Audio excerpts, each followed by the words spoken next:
செம்மணி மனித புதைகுழி அகழ்வு பணிகளை தொடர்வதா இல்லையா?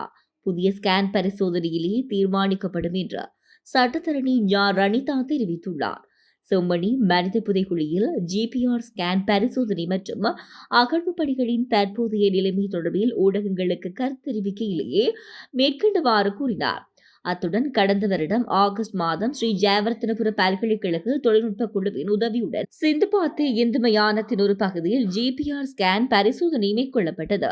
அந்த ஸ்கேன் பரிசோதனையில் எலும்பு தொகுதிகள் இருக்கலாம் என அடையாளப்படுத்தப்பட்ட இடங்களிலே தற்போது 3ஆம் கட்ட அகழ்வு பணிகள் முன்னெடுக்கப்படுகின்றன. தற்போது ஸ்கேன் மூலம் அடையாளப்படுத்தப்பட்ட பகுதிகளில் உள்ள மனித எலும்பு தொகுதிகளை முழுமையாக அகழ்ந்து எடுத்த பின்னர் ஏனைய இடங்களில் மனித எச்சங்கள் இல்லை என்பதை உறுதிப்படுத்த வேண்டியது அவசியமாகும். இதற்காக மீண்டும் ஒருமுறை ஜிபிஆர் ஸ்கேன் பரிசோதனை மேற்கொள்ளப்பட வேண்டும்.